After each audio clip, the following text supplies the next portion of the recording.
Sure, Hey, brother. welcome, welcome, boss man. How are ya? How are ya? I'm good, bro. How are you?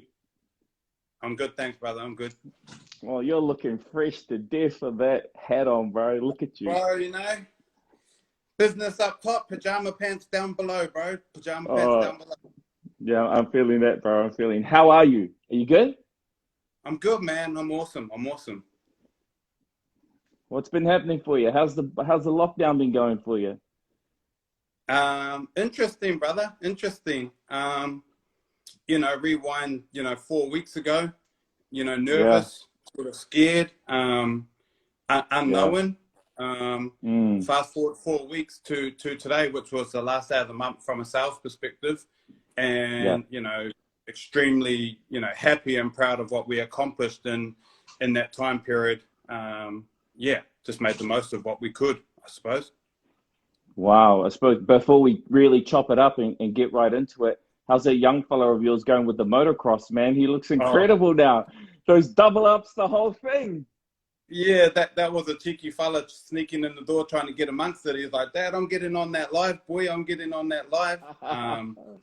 Nah, but it's been good. The lockdown's been awesome. Like, he loves the bike. So every day, usually every day after work, we're out in the paddock and we're going to tracks and those types of things. And over this period, he got, a good couple of hours a day on the bike. So, yeah, it was good to see his skill set improve. He's got a really good coach, Robo MX coaching, who's like, done supercross and that all around the world in the US and Philippines and stuff. And he took a bit of a shining to Jackson, saw some potential and has put a lot of time into him. So I've been able to watch that and then come back here and coach Jax, like learn those types of techniques and stuff, and then help Jax here. So yeah, it's been awesome, bro. It's been awesome. Do you ever feel like a bit of an insta dad, like just getting all that content of him? Because it's crazy, man. It's so cool seeing all of that stuff. Like, just his progression has been nuts in a really short period of time. Yeah, because he's only 7, so probably 3 to 6 months he went from riding around on a 50 in first gear to he's had a 110 and now 65 two-stroke and he's ripping it, so he's developed like tenfold in a real short period of time. It's just his passion. So none of it's come from me. One day he came home and said, "Hey, I want to get into motocross." Oh, really? And just yeah. Cody Cooper, who's a top motocross rider in New Zealand, he went to the school and did a few tricks and stuff like that. And Jack's got a signed T-shirt. Like he picked Jack's out and gave him a signed T-shirt and all this sort of stuff. And he came home and was going on about it. And I was going to Las Vegas for the Olympia that week. And Yeah, he's like, "Dad, you yeah. said you're going to get me a lesson. You said you're going to get me a lesson." So the day before I went to Vegas, I rang up this coach and got a lesson. And the guy said, "Actually, your boy's got a bit of skill there. You should pursue it." And then just went from there. Got him into racing. That was all new to us. And it's just developed like really, really quickly in a short period of time. So cool, man. For those of you just joining, with the NSNZ Boss on the live right now. We're going to get into it, man, because your story is really incredible, bro. And I think one of the things that we like the most about what we see, what you're doing with your son, is that incredible. There he is. There. What's up, Jax? Sure, bro. Sure, bro. Yeah. All right. Say Hey, hello. Look at hey, this, buddy. bro. Good to have He's you got on. Ruben. He's got Ruben Wickie's top on. Oh, I saw Ruben's in the live too. I saw him come in. I saw him come in. He's in the live as well. I Sure, was brother. uh, I was just saying, man, that the cool thing is that we like that with that work ethic that you're instilling in him, or he's getting from somewhere, man. He obviously he's got it from his dad because you see him on the treadmill and stuff. But as you think back to when you were a young man, where did you form all those habits that have helped you to become so successful? Now as an adult, but back when you were a young fella. Yeah. Well, I was brought up by a single mum, and so it was myself and my 2 younger sisters, Yeah, and from an early age, you know, chopping the firewood, doing the chores around the house, those types of things, you know, um, we were very disciplined of cleaning up and all those types of things. But as we sort of grew a bit older, if I wanted anything, you know, like rugby boots or push bike or any of those types of things, the only way that I could get it was by working. So my mum worked multiple jobs. You know, she did asparagus picking and zucchinis and those types of things. And then she had a nursing job. She'd work in the shearing shed. So she juggled multiple jobs around the clock just to put a roof over our head and stuff. So I saw her hard work ethic and you know, as young kids, we went to the shearing sheds and we helped with rousing, and I was in the zucchini fields and all those types of things, you know, from, you know, 4, 5, 6, 7 years of age. And then for me to get any money to do anything, I started working in the strawberry fields, standard 4. So whatever that was, about 8 years old. Yeah, so from that young age, before school, I'd get there at 6 o'clock in the morning, work for 2 hours, 6 to 8, go to school, and then I'd go there after school and work 3:30 till 5:30 or whatever. And I started doing that from 8 or 9 years old. I worked before and after school all the way through my schooling just to be able to, you know, buy the Michael Jordan shoes or the rugby boots or any of those types of things, you know. Yeah. So when was it that you you know, that flipped into genuine ambition to do something more with your life? When did you get that entrepreneurial instinct? Obviously money and hard work was the outcome of your life as a younger man with doing the work in the fields and all that type of thing. When did the real entrepreneurial instinct kick in for you?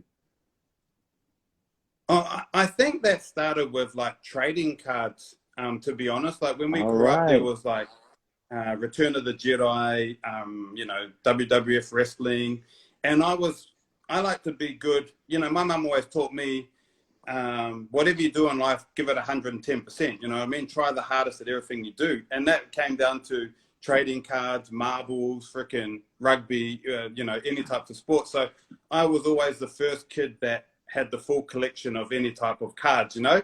Had the least amount of money, but I'd wheel and deal. And, you know, if you had a really, really rare card, I don't know, just had the charisma or some kind of way of getting that card off that person, you know, on the deal. So I think that, I think that was the start of it. And then I'll give you a scenario. On my 8th birthday, I think it was probably 10th birthday, we were all into skateboarding, and I couldn't afford the skateboard. You know, the whole setup was about $300. So my mum said, I'll get you the board and you get the rest. So on my birthday, I remember I got the skateboard, just a bit of wood, nothing else, you know. I ran over to my mate's house. I was like, bro, I got my board. And he's like, bro, you got no wheels. Where's the trucks and the wheels and all that? I was like, bro, I got to come up with that myself, you know. All I had was depth.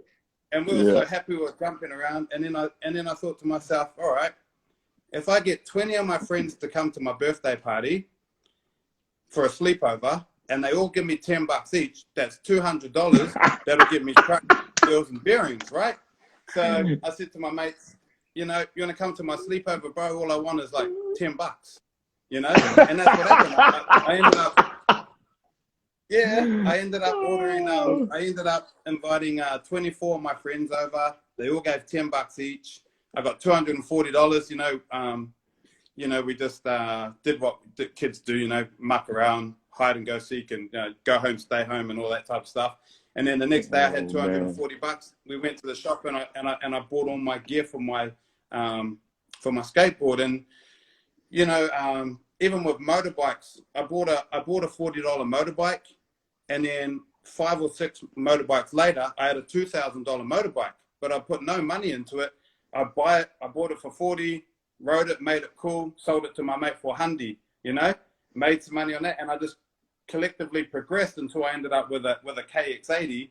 And you know, here's this young, you know, half caste Māori boy with a single mum who's got the flashiest motorbike in town, you know, because I just wheeled and dealed to get it there, you know. So the KX80, did that have the power band on it, the KX80? Yeah, it had the power band, man. It was lethal. And the thing was, you know, a lot of my friends and that, you know, we probably 5 or 6 of my best friends all grew up with single mums or a single dad. So like I got a motorbike was like all of us getting one, you know. So all the bros got to got to you know, jam on this motorbike. So it was pretty cool. No, that's so cool, man. So that entrepreneurial instinct has always been embedded into you, eh? That hustle and that desire just to trade up. I mean, how has that helped you in building your own business now? Because I've met you that one time face to face when we were over Takapuna, and you were judging that bodybuilding competition, and you told me a little bit about your story, and it was just so it was so incredibly inspirational, and the way that you'd hustle your way up through your relationships, and you ended up at places like Olympia at the same table with Arnold. It's an amazing story. But how did you first get into that supplement space? Like, what was the very start of that journey? Well, the start of it was, you know, my love for professional sports, playing rugby and rugby league and touch. I played basketball, played representative sports in all the sports that I played. And I recognized for me to make it as a professional rugby or rugby league player, I had to be bigger, faster, stronger. So back at those days, I just tried to find any competitive edge that I could. So I was like, in my teens, even at high school or post-high school, I was the only guy going to the gym. I was the only one that was researching how to eat meals that built muscle, high-protein meals. I was the only one using creatine monohydrate back then, which was classified as a steroid. And I read all the magazines, and anything that I could do to make me better, I was all about it. And I'm glad that I invested that time and that energy at that time in my life. But at that time, you got to remember, in the late 90s, we were all teenagers. My mates were all out partying. They were all, you know, smoking drugs and into girls and all these types of things. And I'm the old, nah, bro, I'm going to the gym. I'm not going out tonight. I've got to get up and I've got to eat my meals in the morning and go and do a workout before we play our game.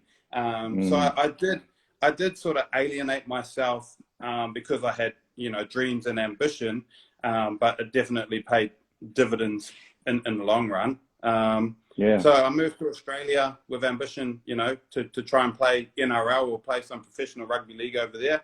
I did really good over there. The cool thing about being over there, I think locally I got taken for granted a little bit. You know, if you grow up in a community and everyone sort of knows who you are, that's just sort of who you are. And I got over there and they were like, man, this young kid works hard, he's enthusiastic, he's fit. I was fitter and stronger than everybody else. And they noticed that straight away. So that opened up a lot of opportunities. And the supplementation I was doing all that over there too, that no one else was doing that. And ended up getting a few. I broke my foot, broke my ankle, tore my ACL, meniscus, medial, dislocated my shoulder, broke my wrist. And then I was like, man, I got to find a new way to try and make money. This ain't going to work, you know? I was only like 21. And I was like, damn. By the time I'm 40, I'm not going to be able to get out of bed anymore. So a guy who later on became a mentor and a business partner to me, you know, he took me up under his wing. A lot of guys said, you should do a bodybuilding comp. You're in pretty good nick. And I guided for that and won the Mr. New South Wales, and then went on to win the Mr. Australia in my categories. And that was the start of it. Everyone was like, man, what do you take? You know, like, how do you look like that? And I just said, this is sort of, these are the supplements I use. I actually was working in I was working on driving a forklift at the time and picking and packing orders in a warehouse. So we sort of got some jobs back in the day. If you played league with a certain club, it was like, hey, go here and work 2 to 4 hours a day. You know, so you'd work a couple of days a week to get some money, and then you could get the rest from playing footy or whatever. So that's how that job went, and I was doing good at that. And then I thought, oh, maybe I want to be a personal trainer. So I did my PT cert and the rest of it. I was Mr. Australia. Everyone knew who I was. I got a job, got booked out. I was booked out like 10, 12 hours a day for months. People were paying big money. And after the first day, I resigned. I was like, man, I love training and I love training people, but I'm not a, you know, psychiatrist, or, you know, people are telling me all their problems and, oh man, my husband's cheating on me and blah, blah, blah. And I was just like, man, this this is sucking the life out of me. Oh, So shit. yeah, I worked out basically that I could make more. I could make say $50 in 1 minute or 2 minutes selling some supplements, as opposed to $50 Yeah. in an hour training somebody. And that's sort of how that got a little bit of momentum. I was like, nah, this isn't for me. I'm going to supplement game. Tell me something, bro, just before we jump into the supplement game. I mean, you know, everything you've told me is just characterized by this ability to be able to intensely focus and get a result. For anybody that's ever tried to do a bodybuilding competition and get down to 8%, and like what did you compete at? Like what was your like on stage body fat percentage level of shredness? The first comp I did, I was easily 1% body fat or less. I dieted for about 16 weeks. Yeah, I think I started at about 99 kgs, and I went on stage at 72. I lost like 26 kilos, but that was, I wanted to set a standard that I was going to be the most conditioned athlete that anyone saw over there at that time. So that's what me and Juro set out to do, and that's what we did. So from a mental aspect, yeah, if you can diet. Every time I've dieted, I've never ever cheated on a diet. If that's the plan, I stick to it 110%. So in those days, if that was eating tuna and tuna only, for example, 7 times a day, that's all I ate. You know, if it was just drink. Shit. And so just mentally. What do you think it was, bro? Can I just jump in? Yeah, can I just jump in? What is it in you, do you reckon, that enables you to eat just tuna for every meal a day for a week? That's not normal, bro. That's not normal. But there's an intensity in your focus and your desire to achieve at the highest level that enables you to like seemingly flick the switch and just shut everything else out, concentrate on the goal, lock in and go. What is that? Have you reflected on what that quality is in yourself? You just mad, bro. Yeah. I just think I just always want to be the best at whatever I do. And if I commit to something, and that's why, you know, over the last couple of years, the shows that I've done, I've committed to them publicly on social to keep accountable. Once I say I'm doing this, I don't stop. I do whatever it takes. You know, back in those days when Juro was prepping me for the shows, if he told me to swim with sharks, or you know what I mean, I'll jump in and swim with sharks. Like if that's what it's going to take to be the absolute best, then that's what I'm going to do. And I always looked at it like at that time, I wasn't cheating on my diet. I had good genetics. The gym that I was training at was the only 24-hour gym in Australia, or Sydney. It was the first 24-hour gym. And then I had access to all the best supplements in the world. So if I was doing absolutely everything that I possibly could to be the best version of myself, if someone's going to beat me, they got to be doing more than me. And then as long as I know that no one could possibly be doing more than me, I knew that I put myself in the best position to get the result, you know? Yeah, the best position to win, right? Yeah. Tell me about the moments of vulnerability inside of that, though. How do you deal with those dark moments inside of that when your body is craving for nutrients, or, you know, how do you battle through the extreme troughs? Because it's a lesson for how you battle through in life, really. It is, and to be fair, bodybuilding for me has been a huge contributor from a mental aspect for business and for life. Because if you can be calorie deficit and working that hard, you can get through anything. You know what I mean? I have a mindset when I'm prepping for a show or focused on something. Only positive energy. I don't let any negative energy in whatsoever. So for me, like when I'm dieting for a show, I'm eating the cleanest, healthiest food. Like I'll buy, you know, the grass-fed or organic chicken. I'll buy the best chicken. I'll buy blue. Now I can afford it. Back then, no. But I look at it as you know, I look at it as superfood. You know, like if you're putting in the best possible fuel into your body, blue cod, salmon, you know, prime beef, organic chicken, avocado, broccoli, asparagus. You're putting super fuel into your body, right? You're training the best that you've ever trained. Your body fat percentage is going down, so you're looking the best that you've ever felt.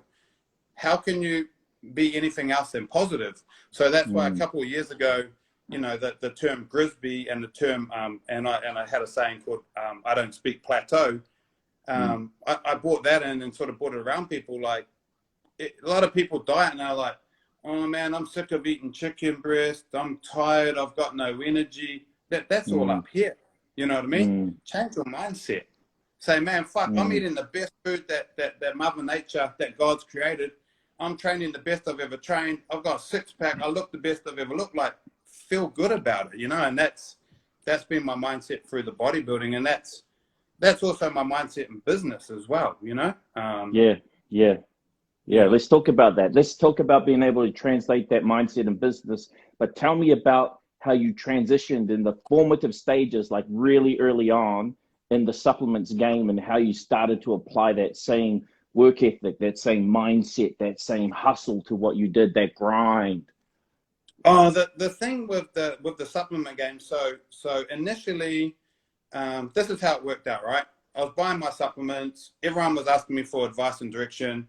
I went to a retailer in Sydney and sort of said, hey man, I can put a lot of people here. Can you give me some free product or sponsor me or something? They sort of didn't. Still hustling. Oh, bro. At that time, you know, I was working for P&O Cold Storage, so we had there was a couple hundred employees there every day that I was influential over because of the way I looked and stuff. I was in the rugby league circles. I was playing representative touch. I had a big network of people. So if I tell people, hey, go and buy this product because it's good, they're going to go there and buy it. So these guys sort of didn't see the value and they didn't recognize how much traffic I could sort of push. So Duro, who ended up becoming my business partner, at that time I never knew that he had access to wholesale. He was a distributor or a retailer. Anyway, so I got some product off him, and then I went to the gym and everyone asked me about it, and then I thought, this cost me $50 a tub.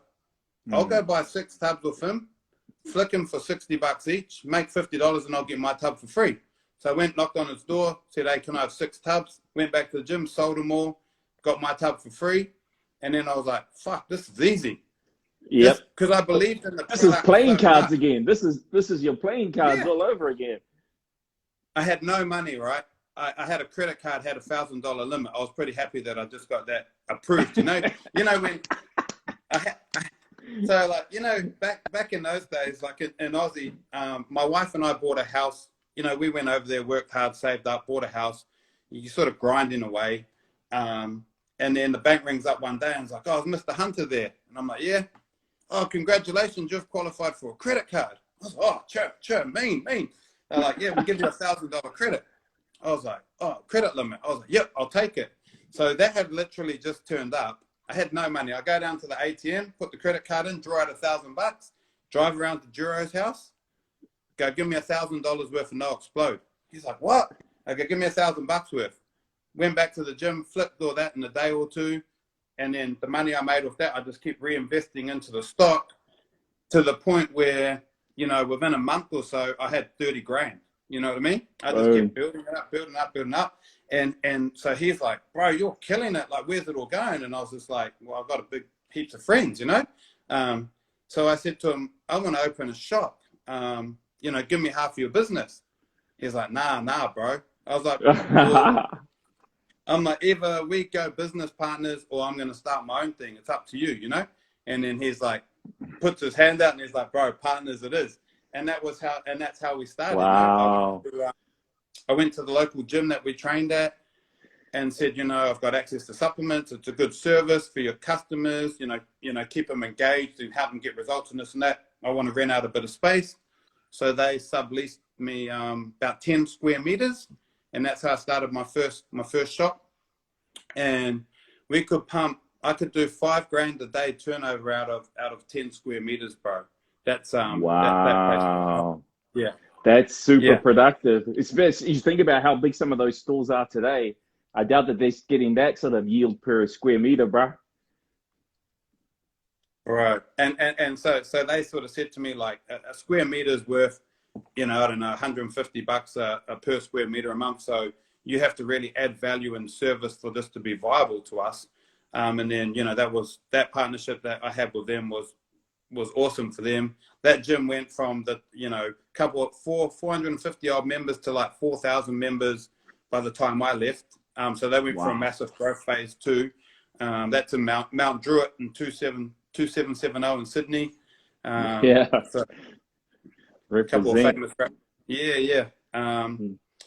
And then, so how did it get back to New Zealand then? How did you end up back in New Zealand with it? Because was it like a start again when you came back to NZ? What was the move about?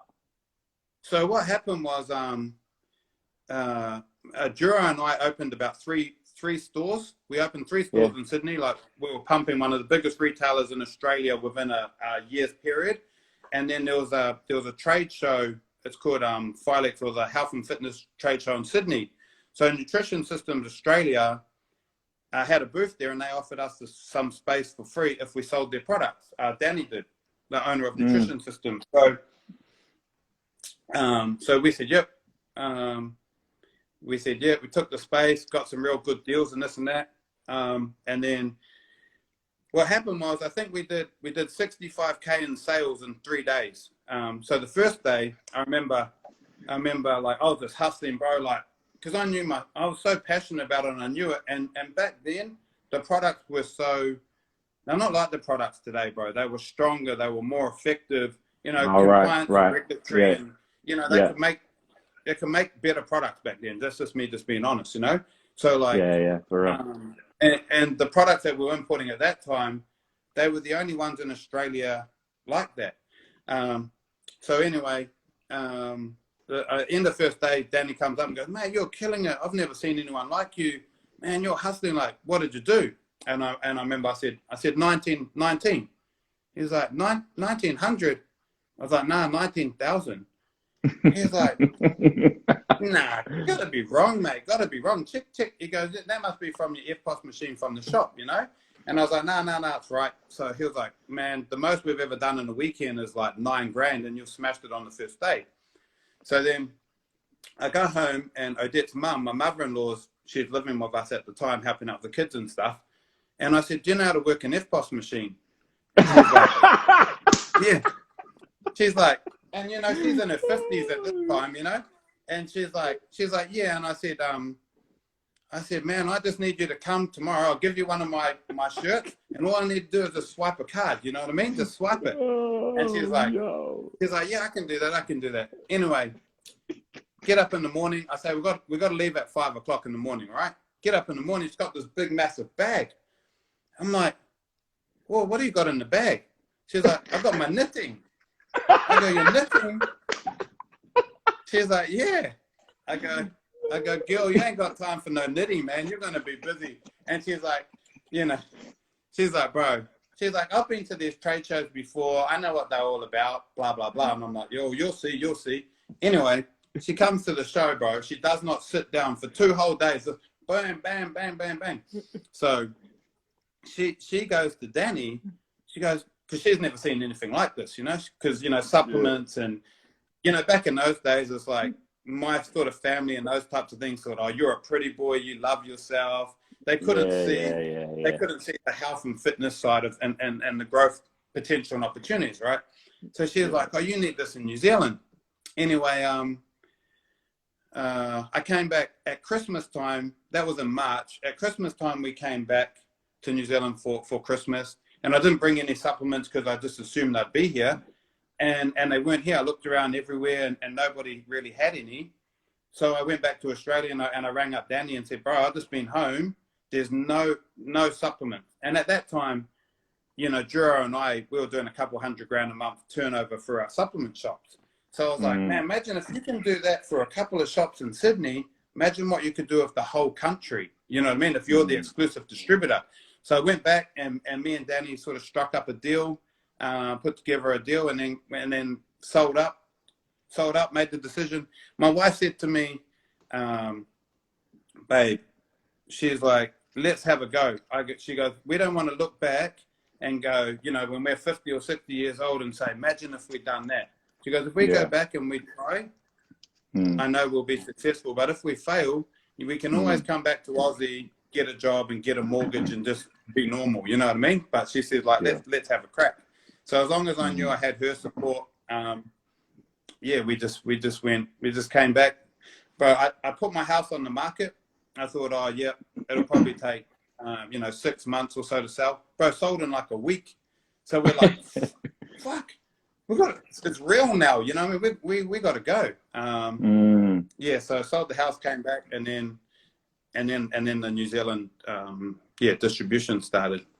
Wow. And the New Zealand distribution has kind of lived up to all of your expectations that you had when you thought about doing that. I mean, you look at it now, you're like, everybody knows if you're in sports, professional sports, if you've done anything in bodybuilding, like everybody knows you the man, NSNZ Boss, man, is the guy.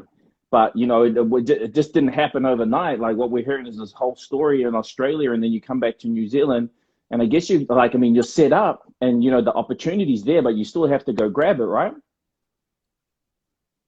Yeah, it's 15 years now. We've been back home for 12 years. And, people over the last couple of years through social media and those types of things have seen some of the success, but it definitely was not what I thought it was going to be the first couple of years. It was really tough. We came back. My first order was one pallet, now my warehouse holds 1,200 pallets of product. So we started literally with one pallet, and it took me months and months to get that going. Like people hadn't heard of Super Pump or Knox, but like the brands, the Gasparis, the Muscle Farms, Salicors, the brands that we distribute now, nobody knew what they were. So I was literally driving around the whole country, knocking on doors, saying, hey man, I'll stand in here and sell my stuff for you for a couple of hours to show you that it can sell, and I'll educate you. And I was in gyms sampling out pre-workouts and proteins and all that all around the country, I'd leave here. I remember one time we'd run out of money. Business wasn't going really well. And it was about 9 o'clock at night. I'd been like almost depressed for all weekend. I was like, man, we're gone, And then I said to her, I got to go. She's like, where you going? I go, I'm going to Auckland. This is our last chance. If we don't make it, we're gone. So I left here at midnight. I drove all the way up to Auckland, got there, early in the morning. And I went to every gym, every supplement shop, every health food store. I just knocked on the door and just pitched to them.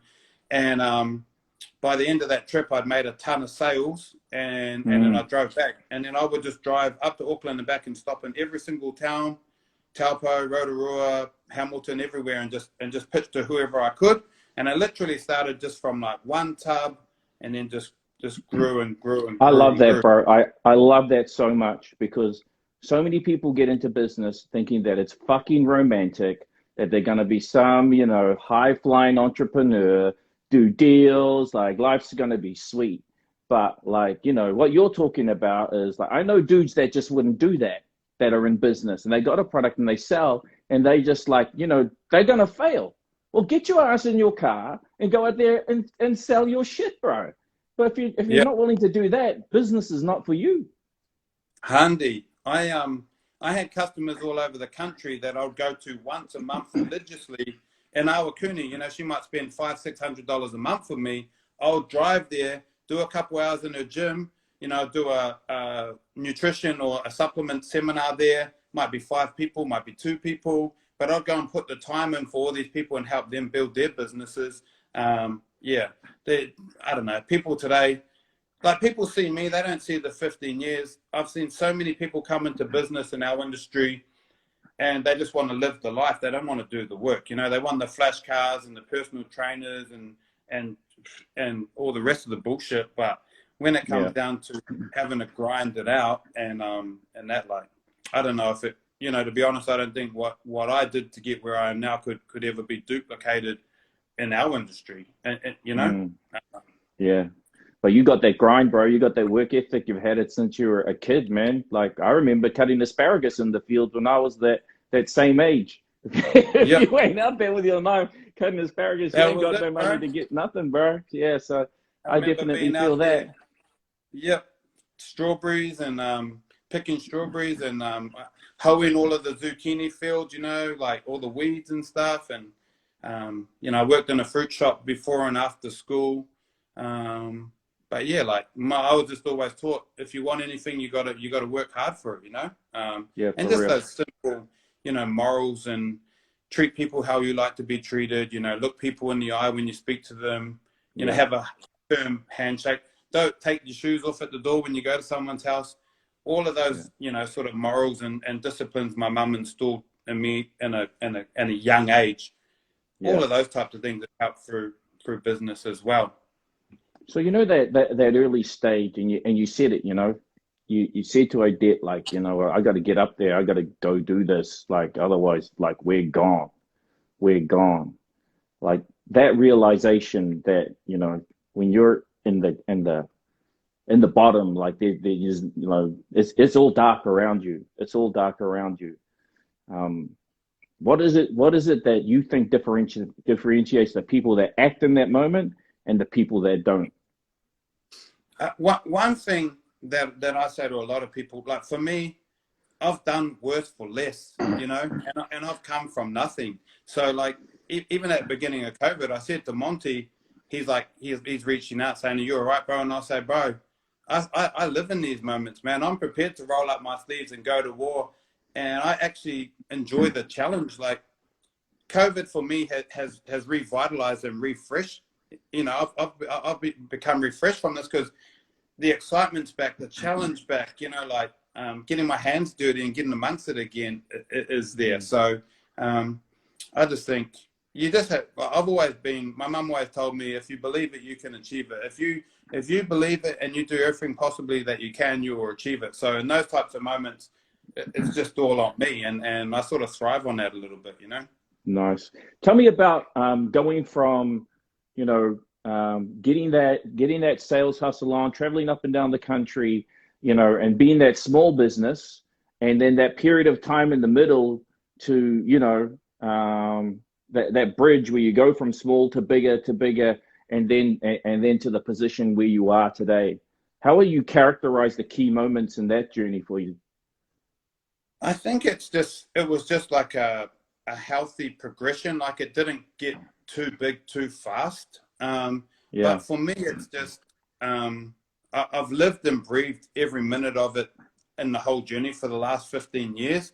Like I don't have days off. I don't work limited hours. I'm around the clock all the time. So I think being involved in every category of the business is what it's just made it easy. You know, like there's never really been.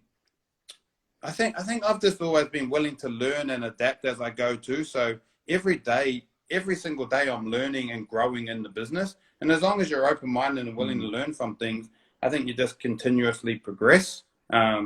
So everything was fairly natural for me. I think too, I have high standards. So I like to get to those standards, and I like everybody that works for me or with me or around me at that standard as well. So I've got a good team around me, so we've all been able to live together, I suppose. You know, one thing that I've seen just observing you in the short time that I've known you is that you know, you're not a man that's afraid to give. Like you're very involved. You know, you're upfront. You're supporting, you know, a whole bunch of athletes and other people inside of your industry, inside of professional sports. You know, I know part of that is really smart marketing and being savvy and, you know, being that guy and building your business. But what I get about you is that, you know, you have a genuine desire to uplift people positively through what you've achieved, through helping people transform their bodies, and, you know, to being a leader inside what you do. How important is all of that to you? How important is that principle of giving to you? Oh, you know, I'm a strong believer in karma, and any of the giving and that I've done, a very, very small part of it is the marketing aspect. A big part of it is I enjoy seeing people grow and progress and to reach their potential. You know, so there's a lot of high profile sports people that I've been involved with that at the end of the day, I've been able to be the person that they've come to ask for advice or direction, or I've been able to give them reassurance or security or direction that they haven't been able to get from anywhere else. So I just enjoy that. You know, I enjoy being a part of the journey.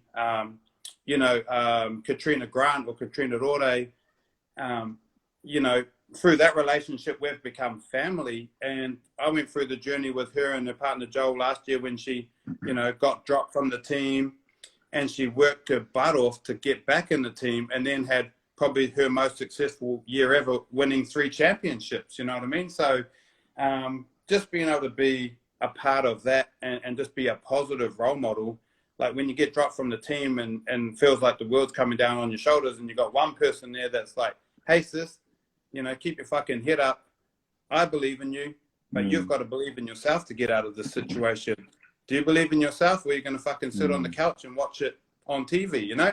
So, you know, I thrive on that. And like we talked about Jax earlier, I suppose for me, I never had a father growing up. So I don't think I reached my potential because I didn't have that person that had my back. You know what I mean? My mum always taught me to be very humble, and but I never really had someone that I knew had my back 100% or could give me some advice or give me some reassurance. And that's why Jax has been able to grow, because I can be that person for him. And he can exceed his potential because he was like, Dad, do you reckon I can do that? And I'm like, you got this, boy, let's go. Dad's here, let's go. And he'll do things that, you know, he'll exceed what he should be able to do, like even on the motorbike at his age, because he's got that belief and that support. So, you know, with a lot of the top tier athletes that I'm involved with, I enjoy being that person for them. And what do you see? What do you see as your? If you see it all, bro, do you feel like any sense of responsibility or desire, you know, half caste Māori fella, to, you know, be really, really active in helping uncover the next big success story, or, you know, mentoring people in business? Like, do you feel any weight of that? I know a lot of people are looking at you and they find you inspirational, but how does all of that weigh on you? It keeps me accountable, bro. It doesn't weigh on me. The COVID situation from a business perspective did a little bit, because I found a lot of our partners crumbled and were really weak and vulnerable, and they needed somebody, and I'm that person they come to for advice and direction and reassurance. So that was, and it just was a lot of negative or sort of bad energy, because everyone thought worst case scenario, and I'm the one person locally and internationally propping them all up. So that was a little bit, but I think, you know, business is business, but I think I've got a greater calling. I enjoy being a role model, and like if you look at my social media and stuff, okay, I've done bodybuilding comps, and there's a lot of cool elements to who I am and what I do, but what I enjoy the most is being a good husband and a good father. If people can get that out of my social media platforms, and they can become better husbands or better parents because of that, like, that's what I enjoy or love the most. You know what I mean? The rest of the stuff. Let's talk about what the COVID situation brought out in you, because I know that, you know, Mons was genuinely, Mons is on the call now. He's like, oh man, how the bro's going. He's got that big fucking warehouse and like all those pallets in it, and, you know, these retailers are shut. Like, you know, what's going to happen to the business? What was your initial reaction to, you know, when COVID hit, and your thoughts around what the impact was going to be in your business? But then, you know, how long did you mess with that and then move on and get productive again? You know, like initially I did think worst case scenario a little bit, because that's what everyone was sort of thinking. But for me, personally, I'm prepared to get in the trenches and do whatever it has to do. So I would never let it fail, or I'd let it down. And then when I sort of assessed from a financial perspective, how much sort of money do I need, or what could we potentially lose? Can I get access to that to get us through the next couple of months? Once I sort of got that sort of sorted, and then I knew, then it was just a matter of, okay, you can only control what you can control. What have we got in front of us? Let's find opportunity. And that's where the problem in our industry was, it was very inconsistent. Some retailers got told by MBIE that they could not trade at all. Some got told that they could, and some got told that they could sell essentials only. So I can only sell if my partners, my retailers, my distribution chain can sell. So initially everyone couldn't sell, and then it progressively grew. Some could, some couldn't. So for us, I've always prided myself on customer service. A lot of other suppliers and distributors got to level 4 and just shut down. Stopped answering emails, stopped answering phone calls, stopped answering DMs. I was, for my company, I just took over everyone's workload. Come to me, anyone can contact me 24/7, and that's what happened. Everyone started going, man, I can't get this, I can't do it. Can you do this? So as long as they were working under the protocols and parameters of what the government had set, then I was happy to supply them because we could. And then it was just a matter of finding products that are in demand or that people want, and then obviously getting the retailers to promote and sell those products. So there's a lot of products that, we've got like keto protein bars and chips, and we've got a chocolate keto bar, these types of things that a lot of my e-commerce partners don't really sort of sell or promote. But that's what people wanted at this time. They wanted healthy eating alternatives. So then it was like, here's the opportunity, guys. Buy this product, stock it, promote it in these types of ways, and it's an essential item that you can get some traction on. And and that's what it was. Just started small, found as many opportunities in as many doors as we could, and next minute, man, we've to finish the month the way that we did today, man, I'm like blown away. Man, I'm proud of what we've been able to achieve. Where we were looking at being 95% down, and we're probably like 30% down on a normal month. So we recovered through different products and new opportunities. And then I think with our network or our service, we're really taken for granted for what we offer as, like same day or next day delivery. But because we were the only ones that were able to do that through the time, we're just gone to the top. We're already at the top of the food chain anyway, but like people appreciate that service. And at that time when they were really struggling and down and trying to get some revenue, I was the only one that could provide it. So, yeah. It's an incredible story, man. What do you think that you're going to take forward from this situation? Like, does this mean that there's whole new categories right now that you think are going to stick around? Like, you found some, some new SKUs now that have come up big. Do you think they're going to stick around? And what are your thoughts from a product perspective? Yeah, I do think a lot of the vitamins and minerals and greens and immune support type products will grow. A lot of the healthy eating alternatives, like we have the protein chips, protein bars, keto bars, all those types of things. But I suppose the biggest thing I've taken about it is consumer habits are going to have changed and are going to change. Our products are a perfect fit for e-commerce, and I just think more and more people are going to shop online. Like I personally think this COVID situation we've gone through is a small snapshot of what the future is going to look like. In 4 or 5 years' time, more and more people are going to stay at home. They're going to order their groceries online. Anything that they can get online, they're going to get online. And all socializing, etc. The majority of it's going to be done through social media platforms in, Zoom and stuff. The cartoon, the Jetsons back in the day, and they jump in their little bubble car and fly around like that. That's sadly, that's what the future is going to bring, to some extent. Yeah, hopefully it's not like that movie WALL-E. You seen that movie WALL-E? No. The little robot, and then those people on their little hover like wheelchair things, and everyone's just fat sucking on like soda pop with a screen right in front of their face.